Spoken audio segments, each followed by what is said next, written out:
বিসমিল্লাহির রহমানির রহিম। ইসলামপুর বস্ত্র ব্যবসায়ী সমিতি চট্টগ্রাম আজকে শপথ অনুষ্ঠানে আমি নতুন কার্যকরী পরিষদ যারা নির্বাচিত হয়েছে তাদের চেহারা দেখে আমার কাছে আসলে মনে হলো নবীন এবং প্রবীণদের মিলে যে সংগঠনটা হয় সেটা আসলে তারা অনেক দূর নিয়ে যেতে পারে।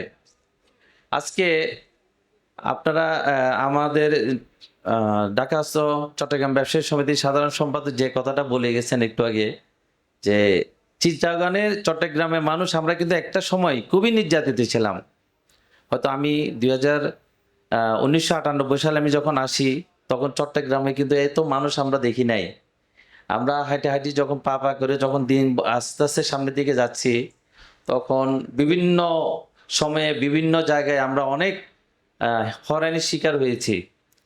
এটা কিন্তু এর থেকে কিন্তু আমাদের চট্টগ্রাম সমিতিগুলো আস্তে আস্তে আমরা গঠিত হয়েছি। আমরা নবপুরে একটা সমিতি আমরা আছি, ইসলামপুরে আছে, চকবাজার আছে। আমি মনে করি আসলে সব সমিতির একটা মাদার আমাদের সংগঠন আছে আমাদের চট্টগ্রাম ঢাকা। আপনারা হয়তো জানেন গত গত বছর যে একটা কিছু হাইনারা অর্থাৎ ঢাকার কিছু মানুষ যুক্ত হয়ে এই সমিতিটাও তো কিন্তু একটা আঘাত আসছিল। এই সমিতিটার কিন্তু আমরা ঐক্যবদ্ধ ছিলাম বিদায় আমাদের সম্মানিত প্রধান উপদেষ্টা আপনাদের পৃষ্ঠপোষক জনাব নাসিরুদ্দিন সাহেবের নেতৃত্বে উনি আমাদেরকে সঠিক একটা নেতৃত্বে দেওয়ার কারণে আমরা সবাই একসাথে গিয়ে ওই সমিতির সংগঠনটা কিন্তু আমরা উদ্ধার করি। এটা হচ্ছে পুরান ঢাকার একমাত্র দাবিদার আমি বলবো, অন্য কোথাও না। সুতরাং এই থেকে আপনারা বুঝতে পারেন যে আপনারা ইসলামপুর বলেন, চকবাজার বলেন, নবাবপুর বলেন, আপনারা চট্টগ্রামে যারা আছেন ভ্রাতৃত্ববোধ আপনারা রক্ষা করবেন। আশা করি আপনাদের যে কোনো দুঃসময়ে আমাদেরকে ডাকবেন, ইনশাল্লাহ আমরা আসব।